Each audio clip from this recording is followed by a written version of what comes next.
श्री राधे। ब्रह्म वैवर्त पुराण अध्याय 25।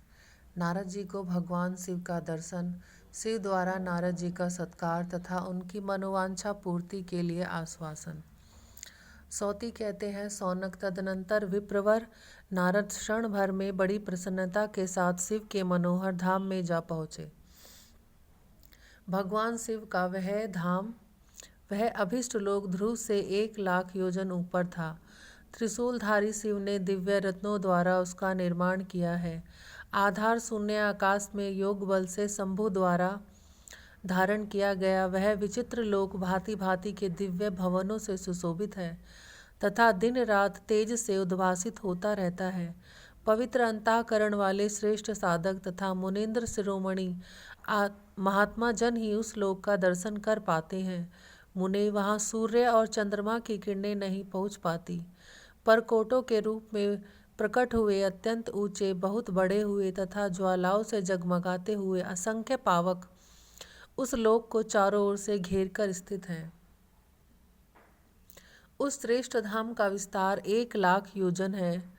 उसमें श्रेष्ठ रत्नों के बने हुए 3,000 गृह हैं।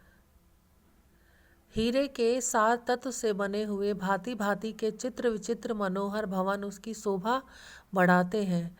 वहाँ माणिक्य तथा मुक्तामणि दर्पण है। विश्वकर्मा ने उस लोक को सपने में भी नहीं देखा होगा। एकमात्र शिव सेवी महात्मा जन ही उसमें कल्प पर्यंत निरंतर वास करते हैं। वह शिवलोक करोड़ों करोड़ों सिद्धों तथा शिव पार्षदों से युक्त है। वहाँ लाखों विकट भैरव निवास करते हैं। सैकड़ों लाख क्षेत्र उसे घेरे हुए हैं। सुंदर फूलों से भरे हुए मंदार आदि देव वृक्षों से वह सदा आवेष्टित है। सुंदर कामधेनुएं उस धाम की उसी तरह शोभा बढ़ाती हैं जैसे सैकड़ों बालकाएं आकाश की। उस लोक को देखकर नारद मुनि मन ही मन बड़े विस्मित हुए और सोचने लगे, जहाँ ज्ञानियों तथा योगियों के गुरु निवास करते हैं वहाँ ऐसी विचित्रता का होना क्या आश्चर्य है। यह सृष्टि लोक त्रिलोकी से अत्यंत विलक्षण है और भय मृत्यु रोग पीड़ा तथा जरावस्था को हर लेने वाला है।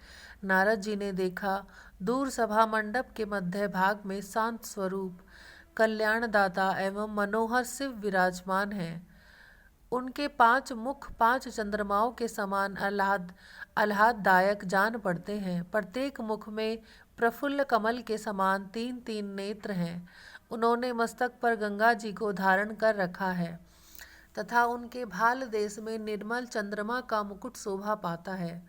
तपाए हुए सुवर्ण के समान कांतिमती पीली जटा धारण करने वाले दिगंबर शिव भगवान उस समय आकाश गंगा में उत्पन्न कमलों के बीच पद्माक्ष की माला से आनंद श्री कृष्ण नाम का जप कर रहे थे।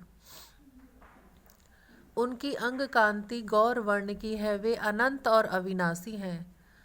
उनके कंठ में सुंदर नील चिन्ह शोभा पाता है। वे नागराज के हार से अलंकृत हैं। बड़े बड़े योगेंद्र सिद्धेंद्र और मुनेन्द्र उनके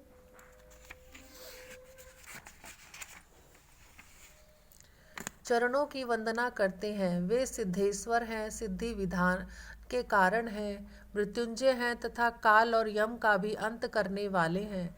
उनका मुख प्रसन्नता सूचक हास्य से अत्यंत मनोहर जान पड़ता है। वे संपूर्ण आश्रितों को कल्याण तथा अभीष्ट वर प्रदान करने वाले हैं।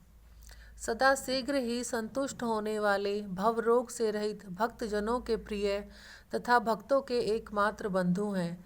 दूर से देखने के पश्चात निकट जाकर मुनि ने भगवान शूलपाणि को मस्तक झुकाकर प्रणाम किया। उस समय मुनि के शरीर में रोमांच हो आया था। वे 3 तार वाली वीणा बजाते हुए कलहंस के समान मधुर कंठ से पुनः श्री कृष्ण का गुणगान करने लगे। ब्रह्मा जी के पुत्र और वेद वेताओं में श्रेष्ठ मुनीन्द्र शिरोमणि नारद को आया देख भगवान शंकर योगींद्र सिद्धेंद्र और महर्षियों के साथ मुस्कुराते हुए सिंहासन से वेग पूर्वक उठकर खड़े हो गए। फिर उन्होंने मुनि को बड़े वेग से पकड़कर हृदय से लगा लिया और आशीर्वाद तथा आश्वासन दिया। साथ ही उन तपोधन से आने का प्रयोजन और कुशल मंगल पूछा। इसके बाद भगवान शंभु उत्तम रत्नों के बने हुए श्रेष्ठ एवं सुंदर सिंहासन पर अपने प्रमुख पार्षदों के साथ बैठे, किंतु ब्रह्मा जी के पुत्र नारद नहीं बैठे। उन्होंने भक्तिभाव से प्रभु को प्रणाम करके दोनों हाथ जोड़कर उनकी स्तुति की। गंधर्वराज के द्वारा किए गए शुभदायक वेदोक्त स्तोत्र से स्तुति करके पुनः प्रणाम करने के अनंतर भगवान शिव की आज्ञा ले नारद जी उनके वाम भाग में बैठे। वहीं उन्होंने जगत की वांछा पूर्ण करने वाले भगवान शिव से अपनी हार्दिक अभिलाषा बताई। मुनि का यह वचन सुनकर कृपा निधान शंकर ने तुरंत प्रतिज्ञा पूर्वक कहा, बहुत अच्छा, तुम्हारी अभिलाषा पूर्ण होगी। श्री राधे।